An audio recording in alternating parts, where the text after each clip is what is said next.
Hello friends, welcome to our channel. சிறடிக்கு ஆசை சீரியலில் சத்யா வந்து ஹாஸ்பிட்டல் அட்மிட் பண்ணியிருக்காங்க. சத்யாவோட அவங்க அம்மா வந்து அவங்களுக்கு எல்லாத்தையுமே பார்த்துட்ருக்காங்க. அப்போ வந்து திடீர்னு வந்து மீனா வராங்க.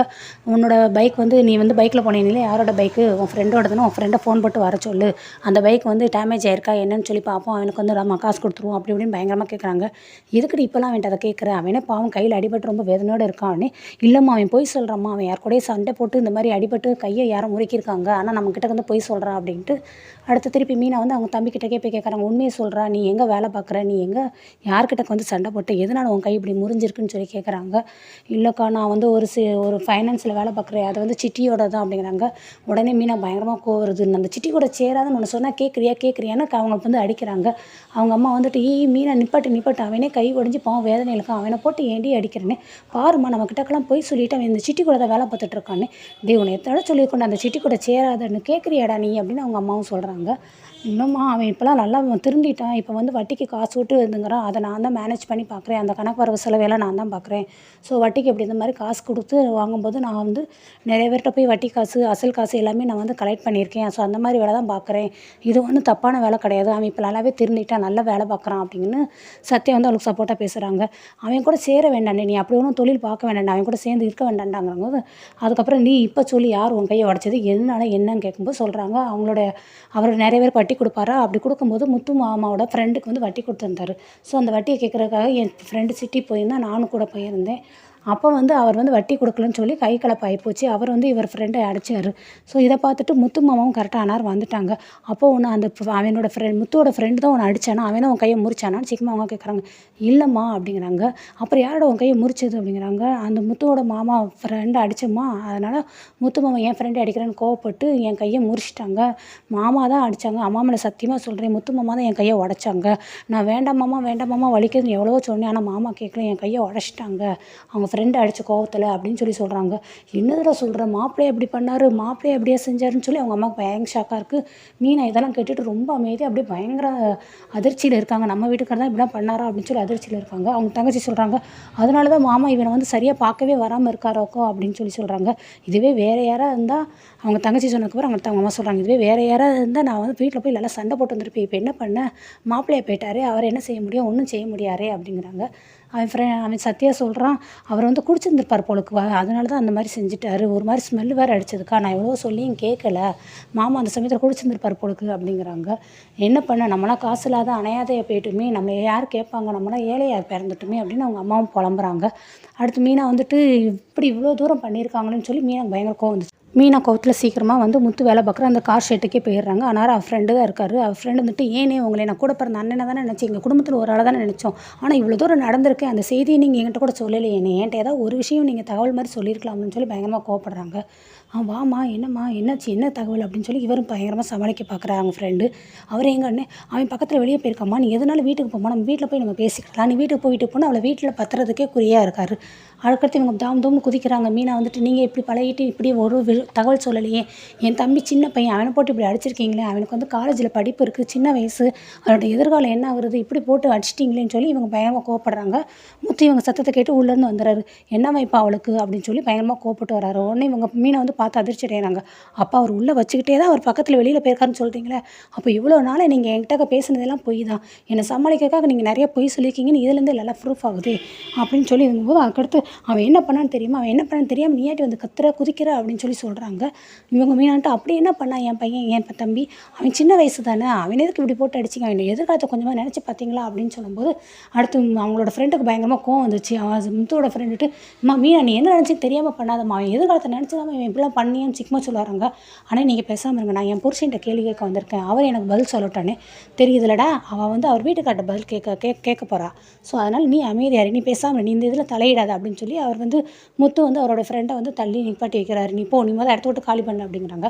நீ சொல்லுமா, என்ன கேள்வி கேட்க போகிற கேளு, நான் என்ன பதில் சொல்ல முடியும் சொல்கிறேன் அப்படின்னு நான் கூலாக பேசுகிறேன். நான் இவ்வளோ தூரம் பேசுகிறேன், நீங்கள் ரொம்ப அஜாக்கிரதையாக இருக்கீங்கன்னு சொல்லி பயங்கரமாக கோவப்பட்டுட்டு அவங்க வந்து வீட்டுக்கு போயிடுறாங்க. போ அவனை பற்றி தெரியாமல் நீங்களாட்டி இஷ்டத்துக்கு பேசாதீங்க. அவன் எங்கே வேலை பார்க்குறான், என்ன பண்ணுறான், யார் கூட சேர்க்கை செய்கிறேன்னு சொல்லி கொஞ்சமாக விசாரிச்சுக்கணும் அப்படின்னு சொல்லி இவரும் திட்டுறாரு. அடுத்து வீட்டில் போய் மீன் அழுதுட்டுருக்காங்க. பக்கத்தில் ஸ்ருதி உட்காந்து ஒன்றும் கவலைப்படாதீங்க, உங்கள் தம்பிக்கு சரியாயிரும்னு. இல்லை அவன் படிப்பை பற்றி தான் நான் ரொம்ப யோசிக்கிறேன்னு. அதெல்லாம் இப்போ ஒன்றும் இல்லை, இன்னொரு பர்சனை வச்சு நம்ம பரீட்சை எழுதிக்கிடலாம், இப்போ நிறைய ஆப்ஷன் இருக்குது. ஸோ அவன் ஃப்யூச்சர் வந்து ஒன்றும் கெட்டு போகாது, சரியாயிரும். ஆனால் முத்து அடித்தாருன்னு சொல்கிறீங்க பார்த்தீங்களா, அதுதான் ரொம்ப ஷாக்காக இருக்குது, அதிர்ச்சியாக இருக்குது அப்படின்னு ஸ்ருதியும் சொல்கிறாங்க. இங்கே ரோகிணி இருக்காங்க, மனோஜ் இருக்காங்க, ரவி எல்லாருமே அங்கே தான் இருக்காங்க. அவங்க அம்மா அப்பா எல்லாருமே. அண்ணாமலையும் இருக்கார். ஆனாலும் ரோகிணி சொல்கிறாங்க, முத்து வந்து அடிப்பாருன்னு தெரியும், காட்டு பண்ணிடத்தனமாக அடிப்பாருன்னு தெரியும். ஆனால் இப்படி கையெல்லாம் முறிப்பார், சொந்தம் கூட பார்க்காம இப்படி கையை முறிப்பார் அப்படிங்கிறது இப்போ தான் எங்களுக்கு அதெல்லாம் தெரியுது. அவ்வளோ ஒரு ரவுடி அவர் அப்படின்னு சொல்லி சொல்கிறாங்க. அதுக்கடுத்து கரெக்டாக முத்துவும் அனாரும் உள்ளே வந்துடுறாரு. அவங்க அப்பா கூப்பிட்றாங்க, டே முத்து இங்கே வாடா அப்படிங்கிறாங்க. இல்லைப்பா எனக்கு ரொம்ப டயர்டாக இருக்குது, நான் போய் அந்த ரூமில் கொஞ்சம் நேரம் படுத்து தூங்கி வச்சுட்டு வரட்டுமா அப்படின்னு முத்து கேட்கவும், நீ இங்கே வாடா அப்படிங்கிறாங்க. எதுக்கு நீ சத்யா அடிச்ச, என்ன காரணத்துக்காக அடிச்ச அப்படின்னு சொல்லி கேட்கவும், என்ன நான் இப்போ அடித்தேன்னா நானும் ஒன்றும் பண்ணலையே அப்படின்னு சொல்கிறாங்க. எல்லாம் தெரியும்டா, எல்லாம் மீனா சொல்லிட்டா, என்ன அடிச்சேன்னு சொல்லி இவரும் கேட்குறாங்க. பக்கத்தில் ரவி இருந்துட்டார், டே அவன் பாவம்டா, அவன் சின்ன பையன்டா, அவன் எப்படி அந்த வேதனையை தாங்குவான், அவனை போய் எதுக்கடா அடிச்ச அப்படின்னு. உனக்கு தெரியுமா அவன் சின்ன பையனா, அவன் என்ன வேலை செஞ்சான்னு உனக்கு தெரியுமா, அவன் வேலையை போய் பாருடா அப்படின்னு சொல்லி ரவியும் திட்டுறாரு. அடுத்து வந்து மனோஜும் இதுங்கிறாங்க, இவன் இவ்வளோ இதாக ரவுடியாக பிஹேவ் பண்ணுறேன்னு நான் இன்றைக்கி தான்ப்பா பார்க்குறேன், அப்படி ஒரு என்னடா உனக்குன்னு. ஆமாடா, நீங்கள் எல்லாம் படித்தவங்க, நாங்களாம் படிக்காதவங்க, ஸோ நீங்கள் வந்து அப்படி தான் பேசுவீங்க, படித்தவங்க எப்படி பிஹேவ் பண்ணுறீங்க, படித்தவங்களும் சரி படிச்சுட்டு இருக்கிறவங்களும் சரி, உங்களுடைய பிஹேவியர்ஸே சரியில்லைன்னு சொல்லி முத்து சொல்கிறாரு. அப்போ இப்போ தான்ப்பா தெரியுது, இவன் வந்து நாங்களாம் படிச்சிருக்கோம், இவன் படிக்காமல் இருக்கும்னு சொல்லி இவனுக்குள்ளே ஒரு காம்ப்ளெக்ஸ் வந்திருக்குப்பா, அதனால தான் இப்படி எல்லாரையும் போட்டு அடிக்கிறியா அப்படின்னு சொல்லி மனோஜ் சொல்கிறாரு. ஆமாடா, அதனால தான் அடித்தேன் நான் அப்படின்னு சொல்லி முத்துவும் பேசுகிறாரு. அவங்க பாட்டே நான் கேட்டுக்கு பதில் பேசுடா, எதுக்காக அந்த பையனை அடித்தேன், ஏன் அடித்தான், அப்படி என்ன அவன் செஞ்சுட்டான் அப்படின்னு சொல்லுவோம். இப்போ அவன் என்ன செஞ்சால் தெரியுமா உனக்கு அப்படின்னு சொல்லி வராங்க. மனாரும் அவங்களுடைய அம்மா எல்லாருமே இருக்காங்க. ஸோ அவரால் ஒன்றும் பேச முடியல. இது அவங்க அம்மா ரொம்ப ஊர்ந்து கவனிச்சுக்கிட்டே இருக்காங்க, இவன் அவ்வளோ சீக்கிரத்தில் யாரையும் அடிக்க மாட்டானேன்னு திருப்பி பார்த்துக்கிட்டே இருக்காங்க. மனோஜ் அனாரும் சொல்கிறாங்க, அப்பா இவன் என்ன செஞ்சாலும் எதை அடித்தாலும் என்ன பண்ணாலும் அதுக்கு ஒரு அர்த்தம் இருக்கும், நீங்களே இப்போ சொல்லுங்கப்பா, இப்போ என்ன அர்த்தம் இருக்குன்னு சொல்லுங்கப்பா நீங்கள் அப்படின்னு சொல்லி எல்லாருமே கேட்குறாங்க. ரவியும் கேட்குறாரு திருப்பி, நீ ஏன்டா அப்படி பண்ண வச்சேன்னு. அடுத்து ஸ்ருதியும் சொல்கிறாங்க, ரவி நீ பேசாமல் இரு, அவர் வந்து எதுனாலும் கையிட்ட தான் பேசி பழக்கம் போலுக்கு, ஒரு ரவுடிசம் பண்ணி தான் அவர் பழக்கம் போலுக்கு அப்படின்னு சொல்லி ஸ்ருதியும் பேசுகிறாங்க. இந்தா எம்மா பழக்குரல், நீ கொஞ்சம் உன் குரலை ஆஃப் பண்ணு அப்படின்னு சொல்லி அந்த இடத்துல அவர் வந்து ரைமிங் பண்ணி காமெடி பண்ணிகிட்டு இருக்காரு. முத்து வந்துட்டு உனக்கு என்ன நினச்சின்னு தெரியுமா அப்படின்னு அதெல்லாம் பேசுகிறாங்க. ஆனால் அவங்க அம்மா இருக்காங்க, ஆமாடா நீ இப்போ அவனுக்கு அடிச்சிருக்கியே, அது முதல் என்ன, நீ கரெக்டான பதில் சொல்லுடா, நீ எப்போவுமே எதுவுமே காரணம் இல்லாமல் செய்ய மாட்டா, அப்போ நீ அடிச்சிருக்கீன்னா அப்போ இதில் ஏதோ ஒரு காரணம் இருக்குது, அந்த காரணத்தை என்னங்கிறது சொல்ல மாட்டேங்கிறேன்னு அவங்க அம்மாவும் கண்டுபிடிக்கிறாங்க. ஆனால் மனோஜும் சொல்கிறாரு, ஆமாம் அவன் என்ன தப்பு பண்ணானோ இவன் அடிக்கிற அளவுக்கு, அவன் ஏதோ தப்பு பண்ணியிருக்கான், என்ன தப்புன்னு சொல்ல மாட்டேங்கிறாங்க இவங்க. பார்ப்போம், அவன் தான் ஏற்கனவே பைக் திருடனாச்சு, இப்போ எங்கே போய் என்னத்தை திருடுனானோ இவன் அடி வாங்கிட்டு இருக்கான் அப்படின்னு சொல்லவும் மீனவும் இதெல்லாம் பார்க்குறாங்க. அப்போ என்ன நடந்துக்கும் எது நடத்துக்கும் ஒரே கன்ஃபியூஸில் காமிச்சிட்டு இருக்காங்க. ஆனால் முத்து சொல்கிறாரு, அவங்க அப்பா சொல்கிறாங்க, நீ அவங்ககிட்ட போய் கண்டிப்பாக மன்னிப்பு கேட்கணும்னு. நான் இதுக்கு பாயிண்ட்டு போய் மன்னிப்பு கேட்கணும், ஆமாம் நீ பண்ண தப்பு அப்படிங்கிறாங்க. சரிப்பா பரவாயில்ல, நான் பண்ண தப்பாகவே இருக்கட்டும், ஆனால் நான் யார்ட்டையும் மன்னிப்பு கேட்க மாட்டேன், என்னோட மனசாட்சியை பொறுத்த வரைக்கும் நான் பண்ண தப்பு கிடையாது, என் மேலே எவ்வளவோ பழிகள் விழுந்திருக்கு அப்படின்னு சொல்லி மனோஜை பார்க்குறாரு. ஸோ இந்த ஃப்ளாஷ்பேக்கை இங்கே கொண்டுட்டு வராங்க. அந்த ஃப்ளாஷ்பேக் என்ன அப்படிங்கிறத இன்னும் கொஞ்சம் காத்திருந்து நம்மளுக்கு சொல்லுவாங்க, நம்ம வெயிட் பண்ணலாம். அந்த ஃப்ளாஷ்பேக்கில் மனோஜுக்கும் முத்துக்கு ஏதோ சம்திங் நடந்திருக்கு. ஸோ அதனால் முத்துவை பார்த்துக்கிட்டே இருக்கும்போது அதுக்கடுத்து நான் எவ்வளவோ பழிகளை சுமந்துட்டேன், இது ஒரு இதுவும் இருந்துட்டு போகட்டும் அப்படிங்கிறாங்க. மீனாவும் ஆனால் ரொம்ப யோசிக்கிறாங்க, இவர் எதை சொல்கிறாரு அப்படின்னு சொல்லிட்டு. அவர் அடிச்சுட்டு போகட்டும், அவர் அடித்ததுக்கு நம்ம என்ன பண்ண முடியும், நாங்களும் ஏழைகள் தானே, அடி வாங்கினா வாங்கிட்டு தான் இருக்கணும் அப்படின்னு சொல்லி மீனை பயங்கரமாக ஆதங்கத்தில் பேசுகிறாங்க.